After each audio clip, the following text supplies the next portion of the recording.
नमस्कार, आप देख रहे हैं आज तक और मैं हूं आपके साथ दिशांक चतुर्वेदी। सारी दुनिया में ऐलान जंग हो चुका है। दुनिया के लगभग सभी देश एक साथ एक खास जंग के लिए तैयार हो चुके हैं। हम बात कर रहे हैं ग्लोबल वार्मिंग की। पूरी पृथ्वी ग्लोबल वार्मिंग से तप रही है, इसलिए दुनिया को बचाने के लिए सबसे बड़े मिशन की शुरुआत हो रही है। फ्रांस में जलवायु शिखर सम्मेलन के दुनिया भर के सैकड़ों राजनेता जुट गए। पीएम मोदी भी एक खास मकसद के साथ पेरिस में पहुंचे हुए हैं।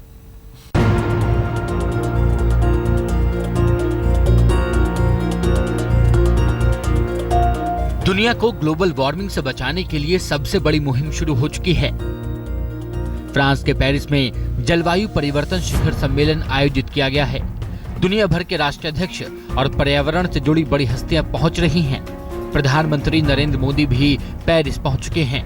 देर रात चार्ल्स द गाले एयरपोर्ट पर उनका विशेष विमान पहुंचा। प्रधानमंत्री नरेंद्र मोदी COP21 में भाग लेने के लिए फ्रांस पहुंचे हैं। इस महत्वपूर्ण शिखर सम्मेलन में ग्रीन हाउस गैस उत्सर्जन को नियंत्रित करने के मकसद से विभिन्न देशों के बीच एक कानूनी वैश्विक समझौता होने की उम्मीद है।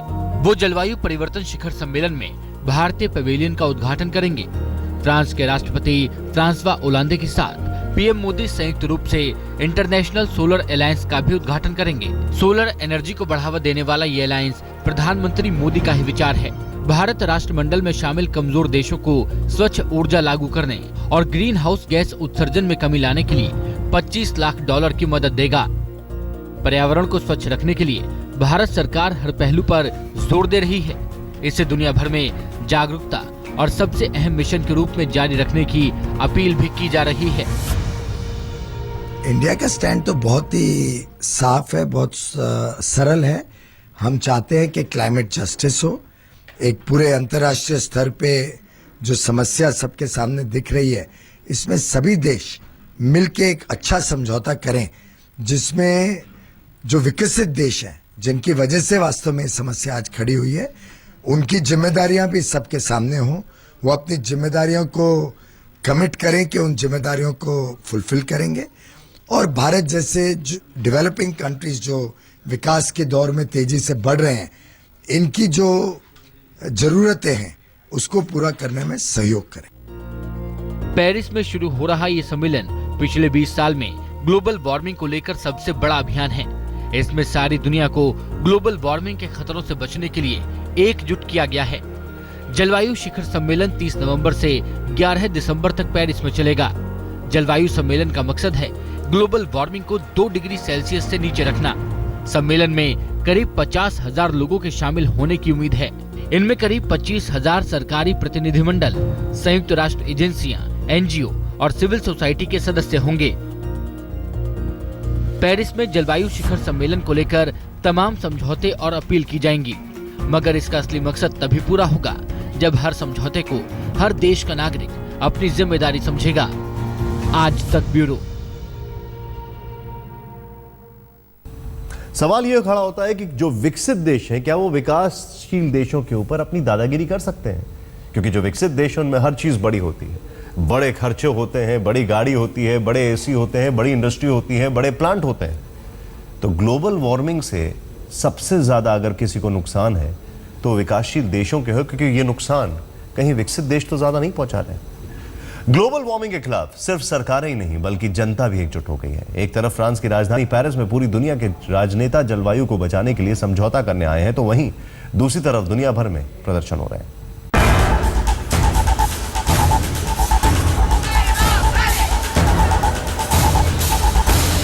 ग्लोबल वार्मिंग का खतरा किस कदर पूरी दुनिया को डरा रहा है, इसकी झलक देखिए। दुनिया भर में लोग जलवायु परिवर्तन के लिए सड़कों पर उतर आए हैं।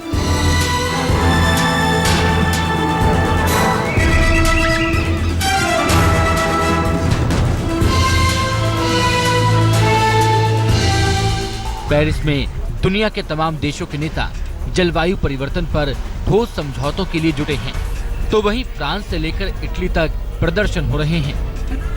पेरिस में प्रदर्शनकारियों ने कई जगहों पर ग्लोबल वार्मिंग के खिलाफ विरोध जताया। लंदन की सड़कों पर फैशन डिजाइनर्स ने नाचते गाते हुए जलवायु को बेहतर बनाने की मांग करते हुए प्रदर्शन किया। नीदरलैंड में भी हाथों में तख्तियां लेकर लोगों ने राष्ट्राध्यक्षों से जलवायु परिवर्तन के ठोस परिणाम के लिए काम करने की अपील की। इटली में भी कई जगह ग्लोबल वार्मिंग खत्म करने के लिए लोगों ने प्रदर्शन किया। Marchando porque estamos muy preocupados por el calentamiento global.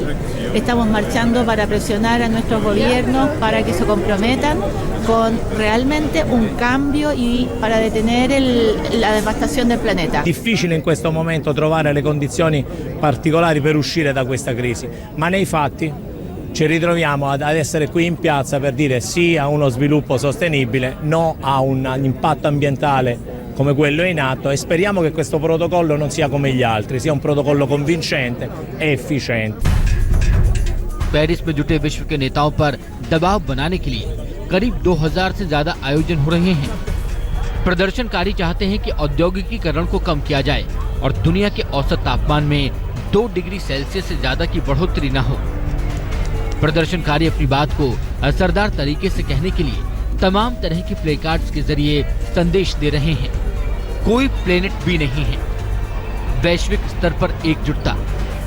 प्रदर्शनकारियों की मांग है कि ग्लोबल वार्मिंग का मुद्दा सिर्फ समझौतों तक ही सीमित न हो जाए। पर्यावरण को नुकसान पहुंचाने वाली हर तरह की ऊर्जा का इस्तेमाल 2050 तक पूरी तरह बंद करने की अपील की गई है और उसके बदले सिर्फ प्राकृतिक और रिन्यूएबल एनर्जी का प्रयोग करने की मांग की गई है। जाहिर है अब सिर्फ सरकारें ही नहीं बल्कि दुनिया भर के आम आदमी भी जलवायु को लेकर खासे चिंतित हैं। आज तक ब्यूरो। पूरी दुनिया पर ग्लोबल वार्मिंग का खतरा एक जैसा है, इसलिए चीन से लेकर दिल्ली तक आसमान पर मंडराते खतरे की तस्वीर भी एक जैसी है। चीन की राजधानी बीजिंग में सबसे जहरीला आबो हवा का अलर्ट जारी किया गया है, तो हिंदुस्तान की राजधानी दिल्ली में भी वैसा ही जहर हवा में तैर रहा है।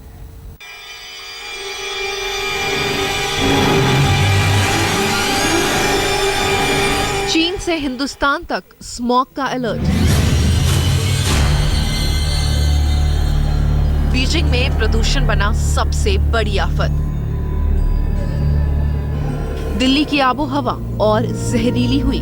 देश की राजधानी में चीन जैसा खतरा।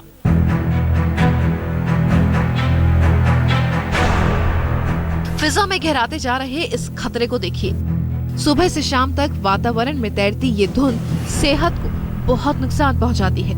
इसे स्मॉग कहते हैं। स्मॉग यानी पर्यावरण में जहरीले धुएं और गैस के बादलों की परत। चीन की राजधानी बीजिंग में भीषण स्मॉग देखा गया। 29 नवंबर की रात से 30 नवंबर की सुबह तक बीजिंग में धुंध के बादल देखे गए। दिल्ली में भी 30 नवंबर की सुबह स्मॉग की चादर दिखी। स्मॉग की वजह से आबोहवा और जहरीली हो गई है। भारत की राजधानी दिल्ली और चीन की राजधानी बीजिंग स्मॉग के मामले में एक ही स्थिति, एक ही पायदान, एक ही हालत पे आ ठहरी है। हालांकि बीजिंग में अलर्ट जारी कर दिया है, लेकिन दिल्ली में अफसोस अभी तक इस तरह कोई हालात नहीं बने हैं।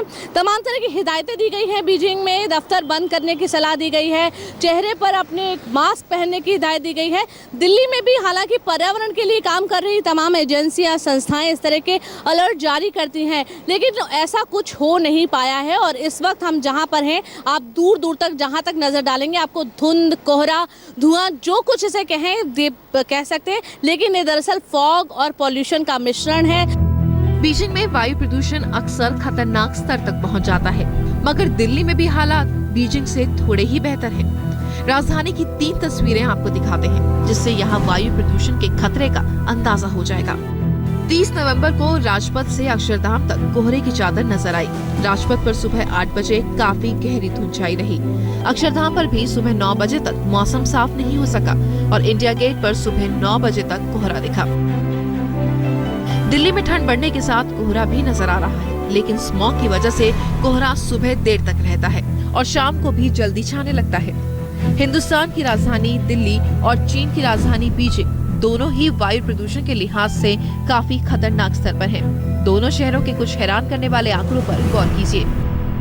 चीन में पार्टिकुलेट मैटर यानी PM 2.5 की मात्रा 274 mgcm है, जबकि दिल्ली में पार्टिकुलेट मैटर यानी PM 2.5 की मात्रा 190 mgcm है। PM 2.5 की सामान्य मात्रा 60 mgcm है। पार्टिकुलेट मैटर हवा में मौजूद जहरीले कणों की मात्रा को कहते हैं। बीजिंग और दिल्ली दोनों ही जगह पार्टिकुलेट मैटर बेहद खतरनाक स्तर तक बढ़ा हुआ है। विकास की रेस ने चीन की राजधानी को जहरीला शहर बना दिया है। दिल्ली को इससे सबक लेने की जरूरत है, क्योंकि ये तरक्की की नहीं बल्कि इंसानों का दम घोटने वाली रेस है। दिल्ली में पंकज जैन, रोहित और प्रमिला दीक्षित के साथ आज तक ब्यूरो। दिल्ली समेत पूरे उत्तर भारत में वायु प्रदूषण की वजह से स्मॉग यानी खतरनाक धुंध बढ़ रही है। दिल्ली के साथ साथ पश्चिमी उत्तर प्रदेश, हरियाणा और राजस्थान के कई शहरों में भी धुंध से हाल बेहाल है।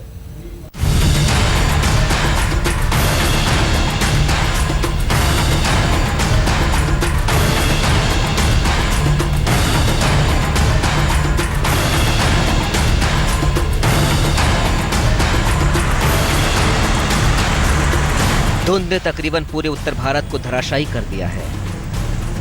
हरियाणा के रोहतक में रविवार की सुबह कोहरे की मोटी चादर चारों तरफ फैली नजर आई। नेशनल हाईवे 10 पर धुंध ने वाहनों की रफ्तार रोक दी, ट्रैफिक रेंगता हुआ नजर आया। धुंध का यह आलम था कि हाईवे पर खड़ी कारों की टक्कर हो गई। ये चारों गाड़ियां दिल्ली से रोहतक जा रही थीं, तभी पीछे से आ रहे टैंकर ने इन्हें टक्कर मार दी और फिर ये सभी आपस में टकराती चली गई।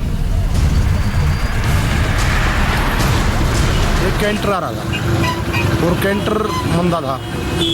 वो कैंटर ने जो अपनी स्पीड कम करी, यहाँ ये गाड़ी रोड क्रॉस करी थी, ट्रक जो गांव से एलपी फैक्ट्री में जा रहा था। तो कैंटर में गाड़ी लगी, पीछे से 2 गाड़ी और कैंटर का गाड़ी लगने के बाद कैंटर का भाग। और ये जो गाड़ी गांव की क्रॉस करी थी, पीछे से कार आ रही थी, उनकी भी स्पीड ज़्यादा थी। उन्होंने सभी नहीं ट्रक में आपस में टक्कर पीछे से लगती चली गई। ये कैंटर वाले ने मारी थी, मैं पार कर रहा था रोड, हाँ एलपीएस की साइड पे। अच्छा, इसने कैंटर वाले ने मारी। फिर मैंने थोड़ी बैक ली ना, तई न ली और मारी कार वाले ने। धुंध की वजह से हुई है। हाँ, धुंध की वजह से। अब जरा दिल्ली से सटे गाजियाबाद की तस्वीरें देखिए। धुंध और ठंड ने यहाँ जबरदस्त तरीके से दस्तक दी है। दफ्तर जाने वाले वाहनों की स्पीड सुस्त पड़ गई है। दिन में ही रात का आलम है। बिना रोशनी सड़क पर गाड़ियों की आवाजाही में मुश्किल हो रही है। क्या सर, हमारा सुबह मॉर्निंग काम दूध का काम है तो इतनी परेशानी हो रही है कि आसपास का दिखाई भी नहीं दे रहा। बाइक चलाने में दिक्कत हो रही है, लाइट चलाना पड़ रहा है, जगह जगह जाम लगे हुए हैं। उसकी वजह से बहुत ज़्यादा दिक्कत हो रही है। इधर से एक जगह से दूसरी जगह जाने में जितना टाइम लगना चाहिए उससे डबल टाइम लग रहा है। धुंध से राजस्थान भी अछूता नहीं है। मौसम के पहले कोहरे में भरतपुर का हाल देखिए। सड़क पर वाहन सरक रहे हैं। विजिबिलिटी का भी बुरा हाल है। दिन में हेडलाइट जलाने की नौबत आ रही है। भरतपुर में हर साल कड़ाके की ठंड पड़ती है, लेकिन इस बार तो नवंबर में ही अलाव जलने शुरू हो गए हैं। जल्द ही कोहरा और घना होगा, ठंड की मार और तेज होगी, हादसे होंगे, ठिठुरन बढ़ेगी और फिर ठंड से मौतें होंगी। इसीलिए आप अभी से सावधान हो जाइए। रोहतक से सुरेंद्र सिंह, भरतपुर से सुरेश फौजदार के साथ मयंक गौड़, गाजियाबाद, आज तक। वक्त एक ब्रेक का, आप देखते रहिए आज तक।